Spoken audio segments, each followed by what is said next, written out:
I just realized that Sadiki's LA hat does explain all the Hollywooding. Ha! Next thing you know, I'll be passing out headshots, having a power lunch. What's a power lunch? It's like where you have like a meeting at lunchtime, try to network. Is that what you do? How's that going? Well, I'm here. He's had some nice lunches, Oh, very yeah. expensive lunches, which he's had to Absolutely. pay for. Do they pay for the lunches?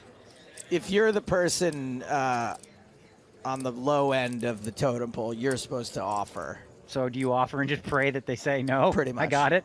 You're like, oh, I got this. I'm like, I didn't know you could have lobster for lunch, but here you go. It's a blue card. Do you accept blue? And number 13 will be Brian Kaufman, first to act.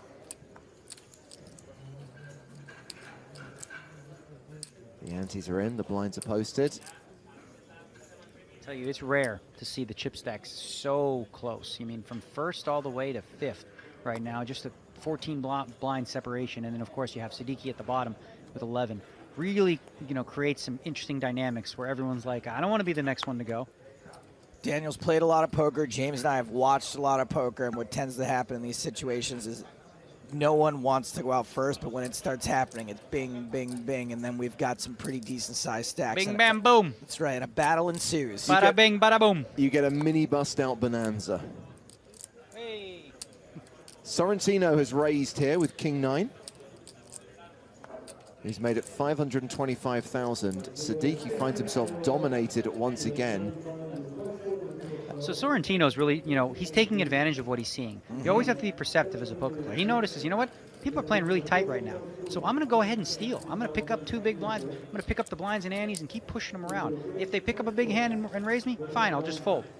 But I'm gonna be the table captain. People are going to be playing pretty tight until Usman Sadiki goes out or doubles up. He's down to 11 big blinds. This is the time for him where he needs to start taking more and more risks. Perfect example of aggression paying off, right? Doesn't seem like a big deal. He just took up the blinds and antes, but at this point, that's very valuable. It allows him to, create some separation between him and the rest of the field. Hashtag PokerStars TV for your questions and comments. Gerard gets back in touch. He says, I wish there was more chatting and banter between the players, and I'm sure Daniel would as well. The thing is, it's very hard to be bantery when you're playing for such big sums. These guys want to be focused. I wonder what language. They all speak a different language, well, right? That is also true. I mean, I think most of them speak English, but at the same time, and this is something to put into context as well, this is day 6 of 6, and the last 3 days, and we know because we followed the action, have been 12-hour days. I imagine these guys are now pretty exhausted, and they need to be on their A game. They need to stay sharp. I think it's just a personality thing. I think if you have a couple players there that are comfortable and that are chit-chatting normally, they will continue to be. But you're right. At the final table, the level of intensity increases. The chit-chat kind of takes a back seat to focus. You can't expect people to be super comfortable playing for 1.4 million euros. Right, and obviously these guys are all players who put up their own money to enter this event. They're not professional entertainers, right? They're not responsible in terms of their view of like, I don't have to put on a show here. I'm here to do what's best for me, which is win this tournament. And if that means wearing a Miami Dolphins scarf around my face, so be it. I like that yesterday. I don't know if you saw yesterday, he had the man bun going. He's gone a little. Don't you think it looks better? I do, Daniel. Let it fly. Yeah. Just have a theory. I don't like man buns, but it's more of a gluten thing for me. I just have a theory that anyone wearing a man bun, you could come up with a style that probably looks better. Maybe I'm wrong. Sorensen has raised from the small blind. It's a sizable raise, 875,000. I mean, have you ever wore a man bun? I would imagine it would hurt too, no? Stressful. Eventually some... Painful. Yeah. Give you headaches. Or just painful from all the dirty looks people give you.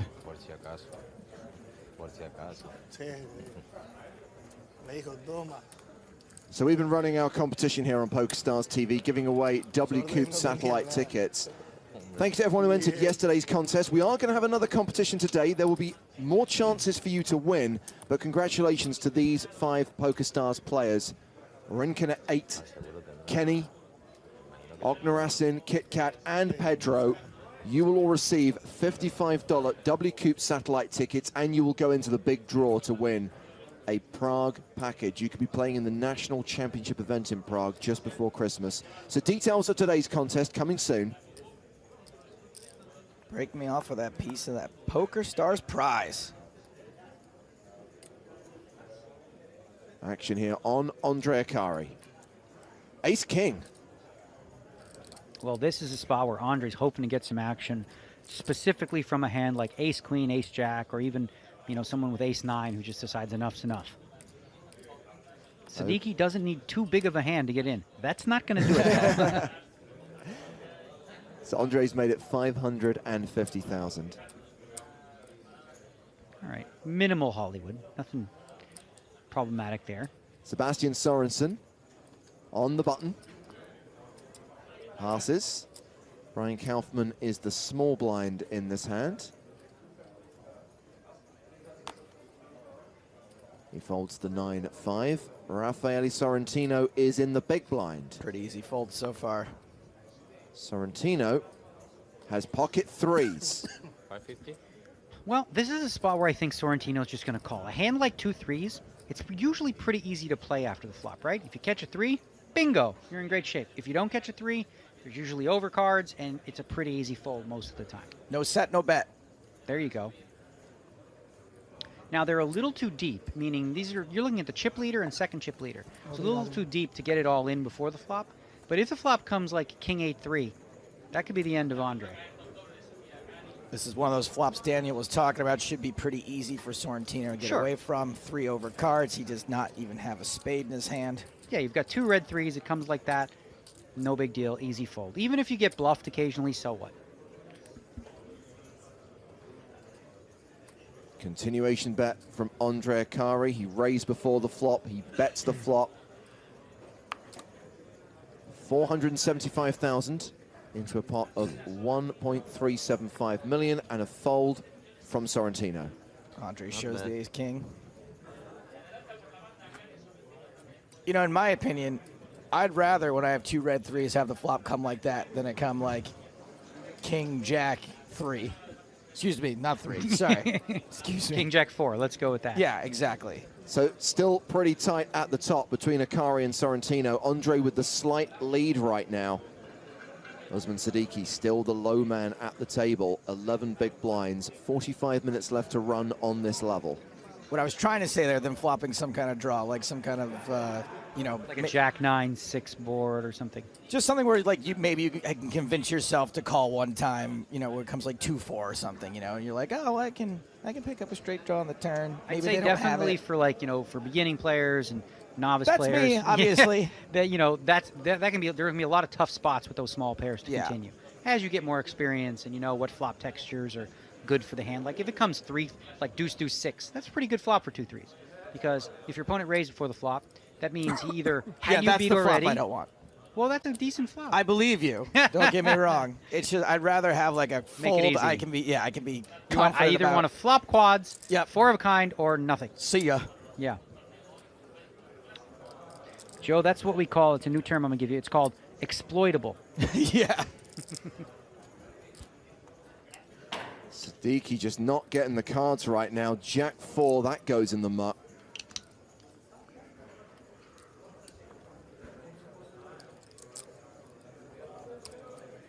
Sorensen folds. Kaufman folds the button. Blind on blind once again. Sorrentino in the small. Now, we saw Sorrentino just call in this position last time, and I would suspect he's probably going to do the same thing this time. But I think fold's out of the question. He's not the kind of guy that's afraid to, you know, go for it here. So it's either a call or raise, and I'm guessing call. Sorrentino calls, so the option is with Lachazar Petkov, who mainly plays heads-up sit-and-goes and $100 spin-and-goes online. He did come 62nd in the PokerStars Championship event in Macau earlier this year. Daniel, Jack 9, you just take a flop here, or do you? Yeah, this is one of those things where it plays pretty well. I think the dynamic with Siddiqui having just 11 big blinds right now, it's kind of handcuffing people from making, like, bold moves. And this is another spot here where, like I said before, the player who wants it more is going to win it. Sorrentino flopped a straight draw. He can catch an 8 for a straight. Petkov, absolutely nothing. The question is Sorrentino going to bet here? I think so, yeah. Which, if you're Petkov, you got to say, I don't know, man. You're trying to tell me you have an ace and you just limped in there?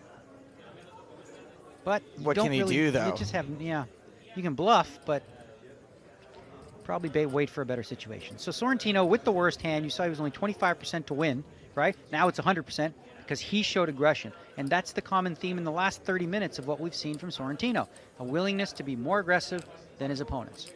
Robert Needham tweets to say, I've just read an email confirming I've got tickets for Poker in the Ears Live. See you guys at the Hippodrome. Don't know if you heard about this, Daniel. To celebrate our 100th episode, we're going to do the podcast live on stage at the Hippodrome in London's West End to an invited audience. We're going to have a poker tournament afterwards, giving away tournament tickets. Should be a lot of fun. Sounds like a lot of fun. You know what I just realized? We're going to be performing in the same building that huge musical acts have performed in over the years.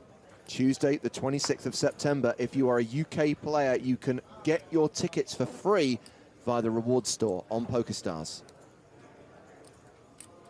Can I name any of those acts off the top of my head? No. But I'm going to say the Rolling Stones, maybe?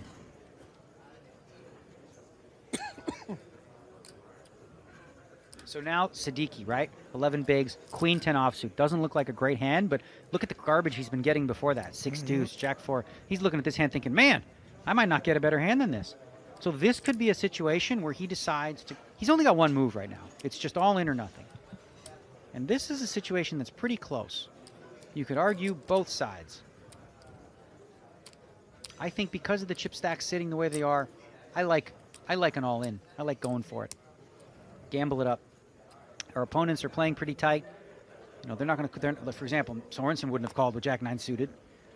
I think he would have got away with it. That's just my feeling. Well, we're going to see. We're going to see all these hands. So a hand like Jack 9 suited, right? I'm surprised he's playing very tight. We saw him fold King Deuce suited in the cutoff, Jack 9 suited now. So Sorensen clearly dedicated to waiting out Siddiqui before he opens up his game. Kaufman probably would not have called with King 9 either. Nope, so far we were clear. Well, he's raised it to 525,000. Petkov is in the small blind. He's got Queen Jack. That could have played. I don't think so. Probably not. But it's suited. So now you're sitting there, you're Petkov, and you're sitting on a 31 blind stack. You're up against Kaufman, who we saw play jacks very carefully. So you wonder, like, what am I going to do here? And I think a lot of options available. You could flat, you could fold, you could decide to raise it.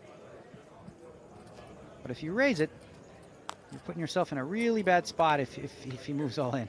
Does just calling give away your hand strength a little bit? I think from a the little small bit. blind? I think a little bit. It allows your opponent to put you on a range of hands like Queen Jacks. Yes, King like Jacks Jack 10 and suited. Queen 10, yeah. So for Kaufman here, he has to decide: am I going to try to continuation bet and steal this pot, or am I just going to wave the white flag? That looks like a dangerous board that Petkov might hit, so he does decide to give up. Try to give himself a free shot at a king. Deuce on the turn. So now Petkov knows, listen, I got the best hand. The question is, how do I play it? Do I bet here, protect it, or do I check and hope Kaufman bluffs at it? I'm leaning on the side of bet. Yeah, I think bet because we saw Kaufman, played those jacks so carefully. He doesn't seem like the type of player that's going to, do a lot of elaborate bluffing. So I would go ahead and protect these jacks right now.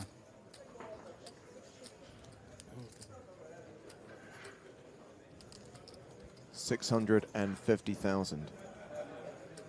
Well, Kaufman is not thinking about calling, right? The only thing he could be thinking about is, can he make a move and, bluff this pot through? I think it's, what's he doing?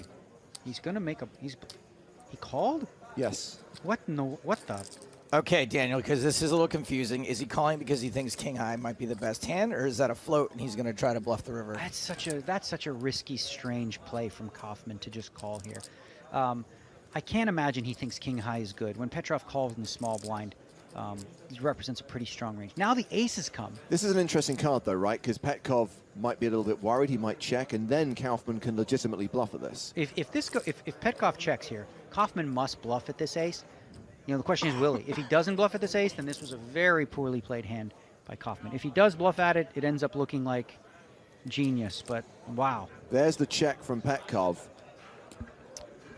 Is that kind of understandable from Petkov that Kaufman's going to call with ace high sometimes on the turn? If Kaufman had a hand like ace king, he might check the flop, you bet the turn, and he might call. You know, also might do it with king nine apparently. But I think now for Kaufman, you know, he's just very lucky. Even though he doesn't actually have the ace, he's very lucky that card came. Because there's very few cards Petkov would even consider folding on the river. 900,000, it's a relatively small bet. It might be too small. So now you might make Petkov a little too curious with that very small bet. He's getting a very good odds to call. And he's got second pair. It's a decent hand. He's only really worried about the ace. And the most obvious flop draws also missed. He's getting 4-to-1 odds on this call. If you were Kaufman and you were trying to like push this guy around, you probably should have bet more in this spot and make it more difficult of a decision. So obviously, Daniel, we know what 4-to-1 means. We know that, you know, it's only 900,000 for him to win 3.65. But isn't there something people say he only has to be right? You can take those. Sure. So basically, if you're sitting here in your Petkov, you basically only have to be right 1 out of 4 times. You know, that's pretty good odds in a spot in this situation. It's a weirdly played hand. Like, it's just strange.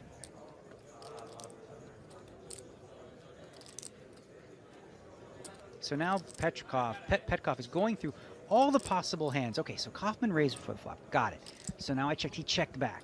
Now I bet, and he called me, and the ace came, and now he bet after I checked. So there's a lot of hands with an ace in it, and he can't beat that. So really tough decision here. And if you did call with ace high on the turn, and you did hit your ace, you might go for a little bit more value than this, right? Well, I don't know if that's true necessarily. I think that, you know, if you did hit the ace, maybe you do want to get called, right? So you want to give the guy a good price. He's definitely taking his time on this one. That would certainly make it more confusing then. Well, he's counted out the 900,000, but he has not yet called the bet. 1 burgundy chip, 4 black chips. Go across the line. He calls Kaufman's bluff. And Petkov will win a not insignificant pot. So obviously you never want to be too critical because you never know what it's like to be in these situations. But I think Kaufman's made 2 huge mistakes so far today. One with the 4 jacks, he didn't maximize value, and here ran a bluff in a spot that just, you know, got sniffed out, and the bet sizing was weird. What is you being very critical then? Oh, that wasn't. You said you shouldn't be too critical, and you get but 2 huge mistakes. Yeah, well, I mean, listen. Jeez, glad you sugarcoated it. Petkov moves over the 10 million mark, and at this point, Daniel, we're going to give you a break from the booth. I know you're going to be back later. Thank you so much for your analysis so far. All right, guys. Daniel Negreanu from Team Pro. We're going to be joined very soon by Jamie Staples from Team Pro Online as we continue to play down to a champion here in Barcelona. Joe, we've been playing for more than an hour, and I've got to be honest, I'm really surprised we have not lost a player yet. I can't believe we are still 6-handed. I think it is a testament to how badly the players at the table want to stay in this tournament. Andrea Cari, lots of experience. Rafael Sorrentino, lots of experience. These other 4 guys, I think this is very likely to be their biggest shot at a $1.4 million first place prize. Yeah, and of course, everyone expecting Usman Siddiqui to go broke anytime soon. He's now got fewer than 10 big blinds. They all want to ladder up. They all want better prize money. We've only caught one of Sorrentino's hole cards here. We talk about those microchip scanners. Sometimes if the players don't put their cards perfectly side by side in the box, we miss one of them. I'm going to hazard a guess and say he doesn't have as good a hand as Usman Siddiqui. I'm going to wait till we see the other card. Okay, fair enough. Before I do not like to speculate.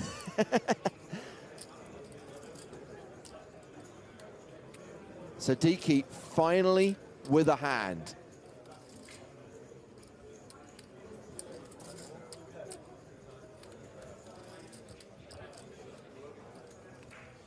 The best possible starting hand in Hold'em. Pocket aces. Fewer than 10 big blinds. I mean, the standard move here with any hand you're going to play, 9 big blinds, is to rip it in. Yeah. He's probably tempted right now to not do that, but that's going to send off alarm bells. Once you play? Yeah. Your stack is what? 3.2. Sorrentino very surprised and mightily suspicious. King, Jack 5. I'll say this. Just calling is a little less suspicious than putting in some sort of weird raise. The trend right now these days is to peel a lot of reasonable, you know, sort of middle of the road hands from the big blind, even if you're short. Take a free look at the flop. A hand like Jack 5 maybe. You might go, okay, I don't want to just give these chips up.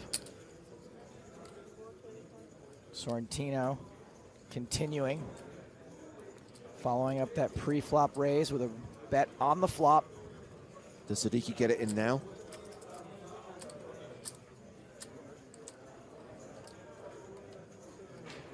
Trying to control his breathing. You can sense Sadiki's excitement here to have such a monster hand and a chance of doubling up.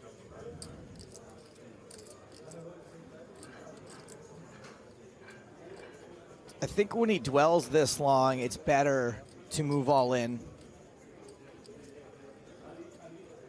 I think he can really convince him, you know, convince Sorrentino. Look, we don't know what Sorrentino's other card is, but like if he's thinking like in his mindset, I have a 5. What do I do with it? What do I do? You know what? I'm just going to rip it in with the 5 here.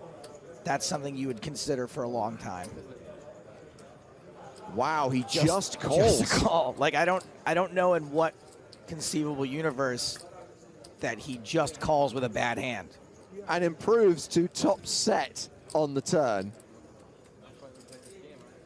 Sorrentino may very well have diamonds. This could be pretty interesting here. He may well have another wheel card, aka ace 2, 3, 4, 5.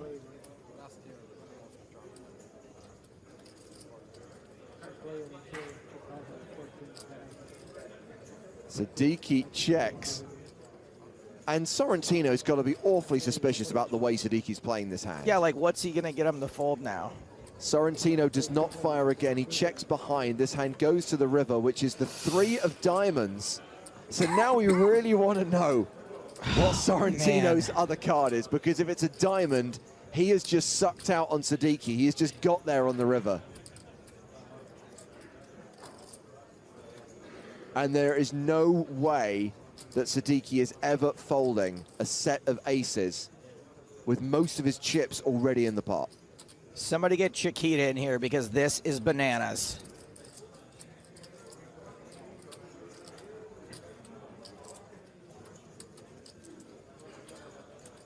I don't think he will risk letting Sorrentino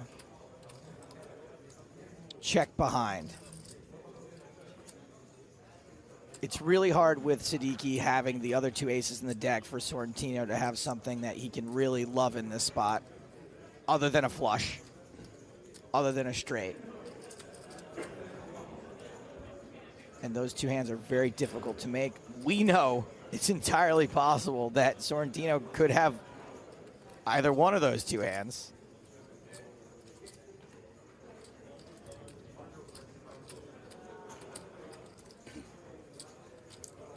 And he's not moving all in. This is so bizarre. Sorrentino just calls. And Sorrentino He's going to muck, right? He does not have another diamond. cannot beat Ooh, he a set did of catch the aces. case ace. 550. All the aces were out, and I guess you have to give credit to Usman Sadiki. He kind of got max value there. You got to give credit to the board, I think, a little bit too. Sadiki near enough doubles up, now playing 17 big blinds, 4.3 million. Sorrentino drops down to 3rd in chips. A lot of wacky play here. It's whackity schmackity doo. Big one. Crazy stuff. So I did say we'd give you the details on today's WCOOP satellite ticket competition. Basically, we're giving away 5 satellite tickets. What we want you to do is play a real money poker hand on PokerStars. It can be cash, it can be Zoom, it can be spin and go. We need you to win with the Queen of Spades and the Queen of Diamonds as your hole cards. Queen of Spades, Queen of Diamonds, because that was the hand that John Joanda won this tournament with back in 2015. If you do that, if you unlock that achievement, we need you to send us the evidence. Take a screenshot or send us the boom link with the hand ID and the hashtag PSC win. If you do it before midnight tonight, we'll put you into the draw. 5 winners will be drawn at random. Those 5 winners will get $55 WCOOP satellite tickets, plus all the winners from this week will go into the draw to win that PokerStars Championship Prague national event package worth €2,500. I would like to reiterate that when we say send it, we mean on Twitter. Do not print it out and mail it to us. It will not get here on time.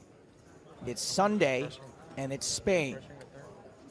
We will probably get it a month or 2 from now. Hashtag PSC win. Remember, it has to be the boom link or a screenshot. You must include the hand ID in your tweet, plus hashtag PSC win. And today's hand, one more time, Queen of Spades, Queen of Diamonds. So hand 19 of the final table in this huge main event. 6 players remaining from the 1,682 who started. Action starts with a raise from Lachazir Petkov. The Bulgarian has ace-6 offsuit, and he's made it 525,000.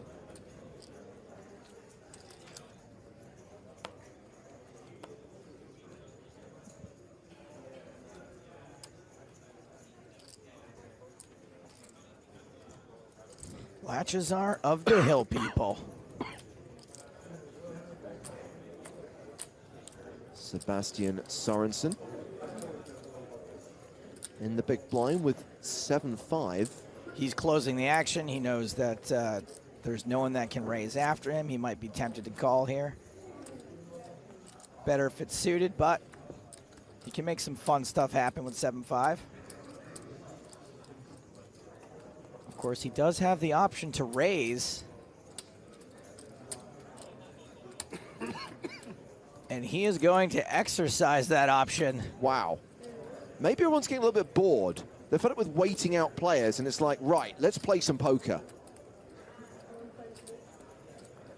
So Petkov made it 525,000. This re-raise from Sorensen is to 1.3 million.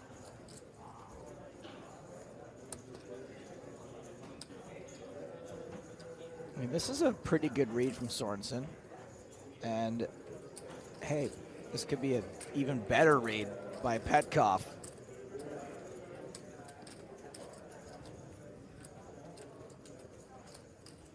And going by the action we've seen so far, Petkov has no reason to believe that this is a bluff. Yeah.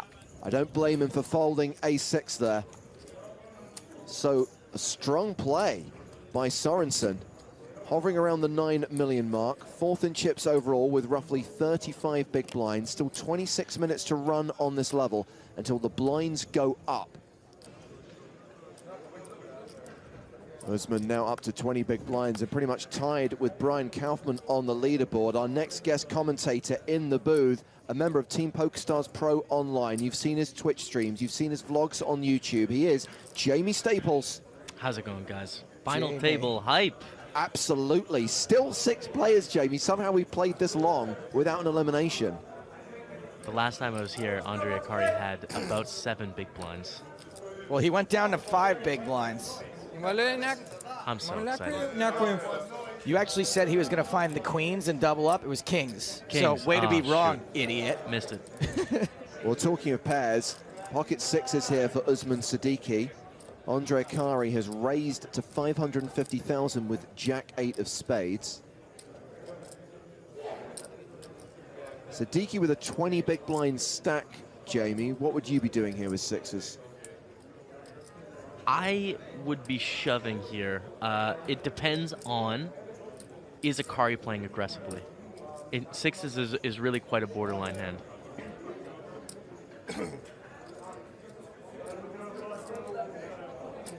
It's a tough spot to pull the trigger. I mean, there's a lot of money up for grabs here. Here Trigger it is. pulled.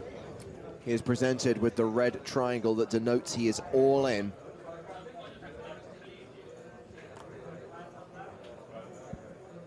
Sebastian Sorensen is having a think with Queen Jack. Oh, come on. As he misread his hand.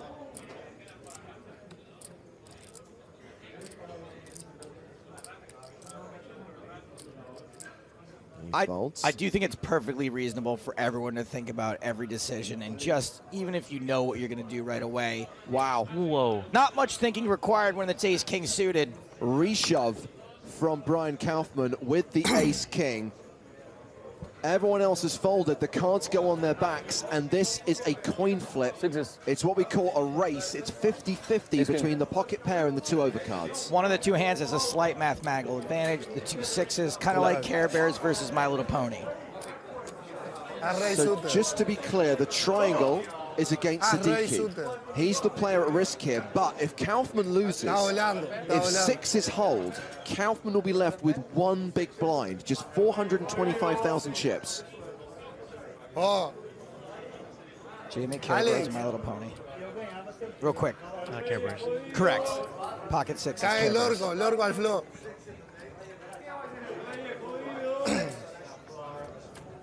5 cards to come. No ace or king on the flop. There is a club. So Kaufman looking for an ace or a king or running clubs. Take a five of spades. Take a five of spades.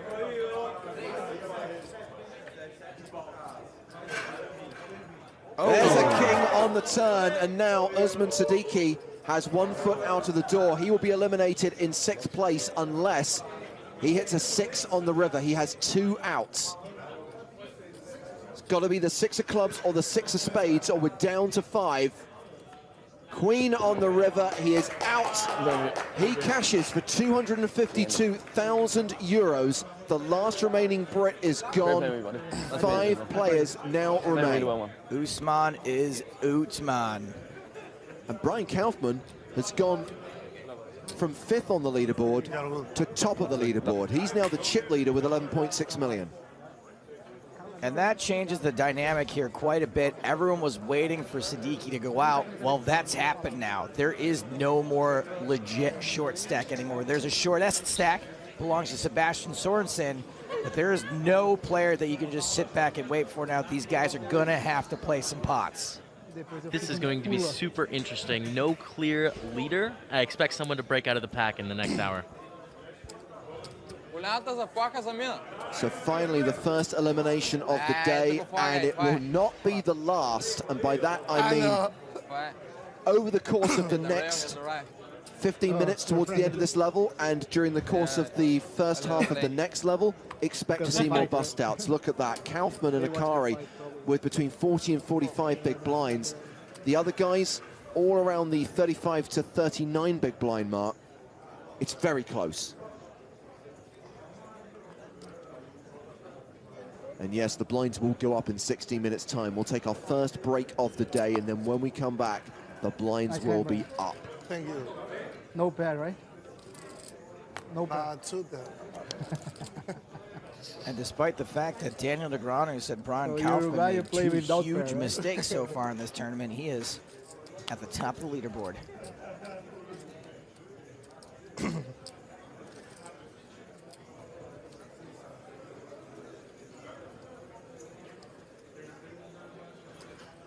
King 8 in the small blind here. Definitely a hand you're going to want to play. It's not a great hand normally, but there's only one opponent left to act, which means that it's a pretty decent option. Plus, of course, now we're 5 players, short-handed, so you can play a lot more cards, Jamie. You can. The action ramps up the less people at the table. And we've seen a lot of blind-on-blind confrontations so far.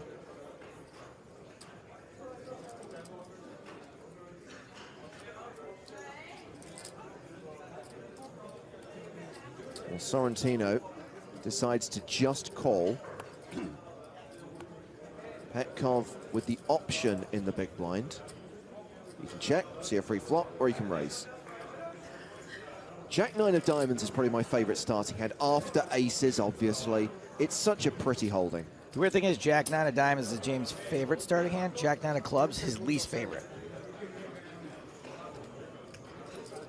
It's bizarre. There's no real rhyme or reason to it. So Petkov decided to check, and he's paired his 9 on the flop. He's an 84% favorite here. Sorrentino has what we call backdoors, running cards to make a straight, running cards to make a flush. I like a bet here if you're Petkov. I think it's really likely Sorrentino would have bet a 10 on the flop, limping pre-flop. It's good to get some protection and not let that free king come off that can sometimes punish you. It's always good, isn't it, when the exact card you want that illustrates the point you're making comes on the turn. Petkov didn't bet for protection. As a result, he gave Sorrentino a free card. Sorrentino is now a 4-to-1 favorite with a pair of kings and is now betting 250,000. Not a lot Petkov can do here. Third pair, but that is likely the best hand usually in this situation. Plus, has a gut shot to go along, so a queen would make a straight. Just to spot the call and see the river.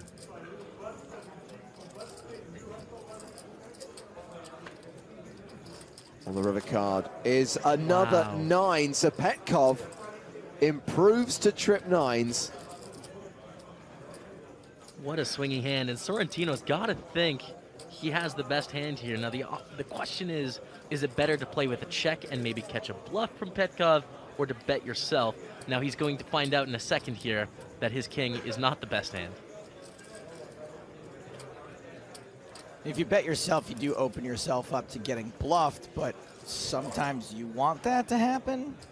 So, yeah, you could have your opponent put in a bluff and then you get to catch it. I think the main consideration is you don't want to let a 10 check. You want to charge a 10. So 475,000 is the bet from Sorrentino. Is there any chance that Petkov raises here, or is the board too scary? I was going to say, Jamie, this is a spot where I struggle. I tend to get not as much value as I can all the time. I think to myself, what worse hands can call me if I raise here? I do think a king will call sometimes, but you know, there's straights out there, a pretty conceivable straight with queen jack. There are better 9s. I think it's a spot where a 9 can raise. The most obvious draw missed, which means that there's more weaker hands that are possible to bluff So with. you can rep a busted flush draw here. Absolutely. And I think there's even some worse 9s. We have to remember that in the small blind, Sorrentino's going to be playing quite a lot of hands. So it's not only going to be better 9s in this situation. Sometimes there's going to be worse 9s. Okay, good point. A lot more worse 9s exist. And there is the raise from Petkov. Going for value here with his trip 9s. Makes it 1.125 million. And Sorrentino has to decide whether to call here with top pair. It's a tough one. The 8 of spades in Sorrentino's hand is not good for him. It blocks the sorts of hands that he wants Petkov to bluff with. So he's hoping that Petkov has an 8-7 of spades that didn't get anything on the river and needs to bluff to win. He has the 8 of spades, making it not possible. It's a really tough spot. Top pair, not that much to call, but I think if he thinks about it hard, he can get away here.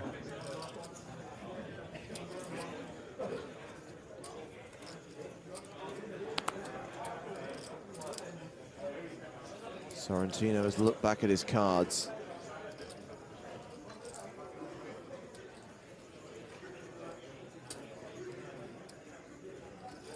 Trying to judge his opponent.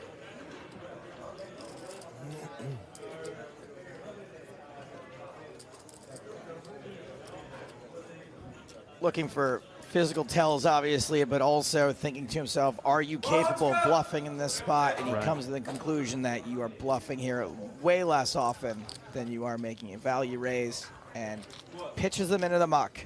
That's a good fold. Petkov now second in chips. Again, it's important to stress that it is really, really close right now, and everyone is also really shallow. So the chip lead is going to change all the time. Sorrentino is now officially the shortest stack at the table. And bear in mind, he came into play today as chip leader. But there's not that much difference between having 35 big blinds and 46 big blinds, which is what Kaufman, the chip leader, has right now. They basically mean the same thing. One person fighting another is disaster. You don't want to get into a 55% all-in here. You need a much bigger edge. The pay jump differences are huge. And we talk about it being shallow. We talk about these guys not having very many chips to play with. That situation's only going to get worse in 10 minutes' time when the clock runs out on this level and the blinds then jump. Tournament poker. It's the best, you guys. It's so great. It's a lot to think about.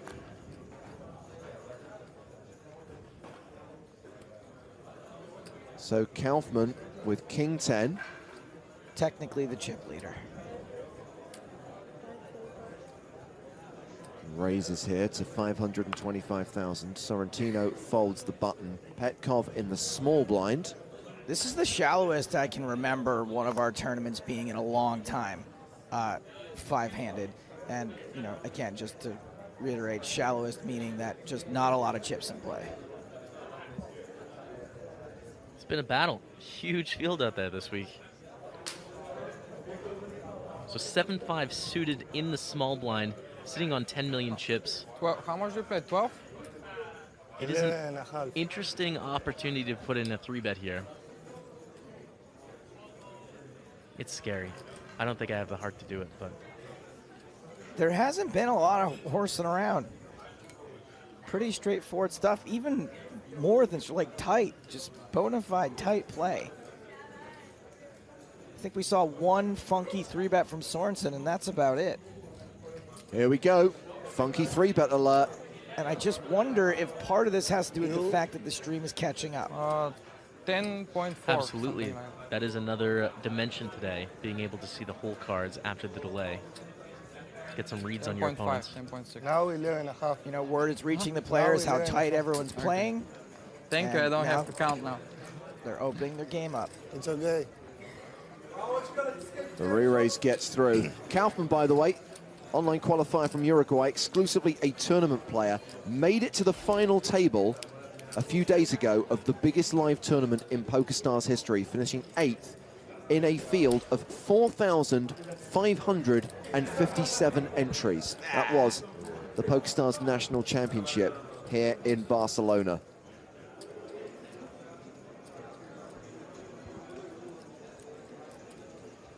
So we talk about what a long slog, what a long haul this has been. Yeah. 6 days of this tournament, 5.5 at this point. He did it something similar a couple days before that. I mean, it's been almost twice that long for him. Can't imagine a 4,000 player field. They weren't playing short days in that event. He's going to sleep for a week after today. And a bet made of money. Petkov on the button. Action's been folded to him. King 4 offsuit. Yeah, he's opening up his game a little bit. Which currency do you think would be the comfiest to stuff your mattress with? The euro, the pound? Bitcoin? Bitcoin. Is there any country that uses goose feathers as currency? Andre Akari has an ace in the small blind, ace 9. So this is a really interesting one here because ace-9, if it were to re-raise in this situation, it doesn't play very well after the flop. It's a scary hand to play after the flop. That said, it is ace-9. This is much better than the average hand, so it's a dicey one. Short-handed aces are always pretty strong. Ace-9 is a dangerous one. It's the best, worst ace, or the worst, best ace, really. Ace-10 makes a whole new ball game because you can flop a straight with it. Ace-9 is often out-kicked. There's a big difference there. Yeah. Big difference between ace-10 and ace-9, like you said. Huge drop-off because of that whole straight flopping thing. Akari picked a good time, though, against the king 4. It's going to work out. The re-raise gets through. Andre Akari playing around 11 million chips, as are Lachizar Petkov and Brian Kaufman. Sorrentino and Sorensen, similar sounding names, similar size stacks. 8.7 million for Sorrentino, 8.4 million for Sorensen.